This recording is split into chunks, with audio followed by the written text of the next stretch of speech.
Nakagawa, vem para cá falar da Marisa, que é a nova crise aí das varejistas, né? Vai fechar 91 lojas no terceiro trimestre do ano. Explica pra gente, o presidente está tentando amenizar, mas está brabo, né? É uma empresa, Dani, que já estava com alguns problemas antes de endividamento.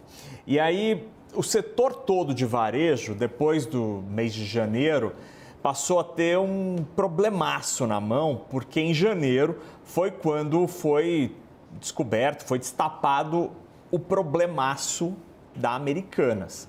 E quando o sistema bancário descobre que um grande cliente, um tradicional cliente, uma varejista que tem quase 100 anos, estava com uma dívida que inicialmente se especulava, se calculava em 20 bilhões de reais, que não era registrada, depois percebeu-se que era muito maior, 40 bilhões de reais, este é o patamar, os bancos fizeram o seguinte: opa, vou parar de emprestar dinheiro para varejista, porque eu quero entender direito onde eu estou pisando aqui, se essas empresas são estão de fato mostrando os números direitinho nos balanços. E a Marisa foi uma das empresas que infelizmente acabou sofrendo este fechamento de torneira do crédito bancário após o mês de janeiro e após a crise da Americanas. O primeiro sinal dessa história toda veio quando a empresa simplesmente deixou de pagar o aluguel de algumas lojas para um fundo imobiliário, para várias lojas que são de propriedade desse fundo imobiliário. E aí, agora a gente tem nessa tela, a gente tem o plano mais recente, que foi divulgado agora nesta semana pela empresa, que anunciou o plano de fechar 91 lojas. Então, se tinham dado calote no aluguel lá atrás, em fevereiro, março, agora eles estão anunciando que, de fato, vão fechar quase 100 lojas, 91 lojas. Para quê? Para tentar aplacar o prejuízo. No primeiro trimestre do ano, a empresa teve um prejuízo de quase 150 milhões de reais. A empresa, é verdade, a gestão tem tentado melhorar os números. Por exemplo, no primeiro trimestre, eles diminuíram o número de promoções, o volume de itens vendidos em promoção em 37%, para tentar aumentar a margem, né? Para tentar ter mais caixa. Mas isso foi insuficiente e, mesmo assim, a empresa terminou o trimestre com 150 milhões de reais de prejuízo praticamente.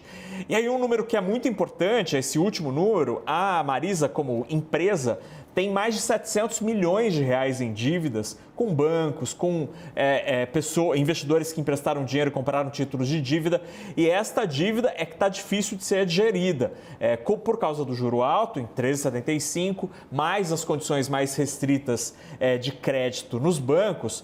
O pessoal da Marisa está tendo dificuldade em enrolar essa dívida, em tocar a vida normalmente. Por isso, esse plano de reação, fechar lojas, diminuir um pouco o volume de promoções, para tentar equilibrar as contas e aí voltar ao azul para voltar a tocar a vida normalmente. O varejo é um grande empregador, então qualquer notícia desse tipo gera muita preocupação do ponto de vista do emprego e a crise no varejo hoje, infelizmente, não está restrita apenas e tão somente à Marisa, né? A gente tem a situação da Americanas, que está lutando num processo de recuperação judicial, mas outras empresas, por exemplo, a Tokstok, que é muito famosa no ramo de imóveis, decoração, anunciou o fechamento de várias lojas em várias capitais do Brasil, também está com problemas.